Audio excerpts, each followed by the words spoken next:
Hello again, everyone. Welcome to the first session, which is an introduction to ASUM. Now, I'm sure many of you knew what ASUM was about when you decided to run. Obviously, you probably got some information before you ran, like it's a student government here at the University of Montana. It provides some services, but I think it's probably good to just go over another introduction of what ASUM is, and then in the next few videos, I'll be taking some deep dives into our processes, what representation looks like, and services as I talked about in the first video. So ASUM, the Associated Students of the University of Montana, with obviously the student government here at U of M, it represents all students, not just undergraduate students, but graduate students, PhD students, not traditional, non-traditional students, international students, so on and so forth. So it's pretty big, and it's a collective that represents a little under 10,000 students as of the year 2020. So a lot of work to represent students, and we do that in a lot of ways. We do that through sitting on our own committees and creating actions, such as the Sustainability Committee that promotes sustainability practices on campus, or the Marketing and Outreach Committee that engages students about what needs ASU needs to have, or potentially the Board on Budget and Finance that doles out funding to student groups. Other ways that we represent students are on university committees, and this is usually typically the more a common way that you hear about representation for ASUM. So for instance, quite a few students sit on the curriculum committee, which is actually commonly known as ASCRC, the Academic Standards and Curriculum Review Committee. That committee pretty much oversees all curriculum approval, such as new courses, changes in learning outcomes, changes in major requirements, new programs, new majors, new minors, new certificates, and potentially new micro-credentials. So, you know, being able to sit on university committees and to have a say in those processes is really where ASUM gets its advocacy. And then there are a couple other points.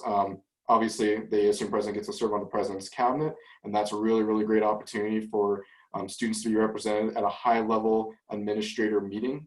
And then the last and probably the most common way is through Senate meetings. We take action where we encourage the university to change its policy or to take a different action. We take action in changing our own policies and actions or our own governing documents. And we also get informed about issues that are happening on campus. So we have many administrators come and talk to us about a lot of the things that are going on around campus. So that's the more of the representation / advocacy side that ASUM is typically known for. But the other side is finances and finances and services. And obviously ASUM is pretty expansive with that.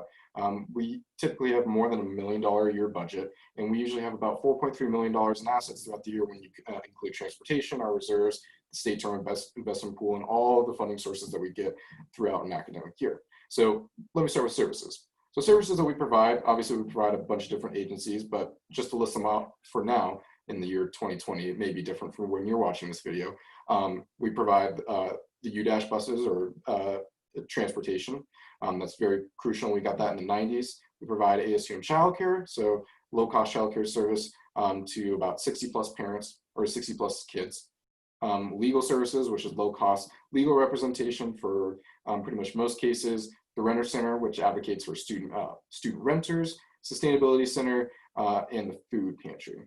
The other thing that isn't really technically an agency, but I'd like to consider a service at ASUM is the Student Group Resource Center, which provides a lot of different things for student groups to really utilize in order to fulfill their mission, such as a button press, being able to rent out a cotton candy machine, or being able to rent out a popcorn machine, the ability to use a computer or print, or even just see if there's any supplies there for them to use. You know, I would consider that a service. And then if we go a little bit more onto the finances side, we obviously fund student groups. We even have a specific subset in the ASUM student activity fee that's just for student group spending when we budget to them in the final budgeting session. So we have that, and I just pretty much went through and described all the services and finances. We'll take a little bit of a deeper look at specifically the services that we're going through, as well as the budgeting process for student groups in addition to agencies later in these videos. But I felt it was good to have just a brief introduction of what ASUM is, and hopefully I can give you a little bit more idea about what ASUM is in the future videos.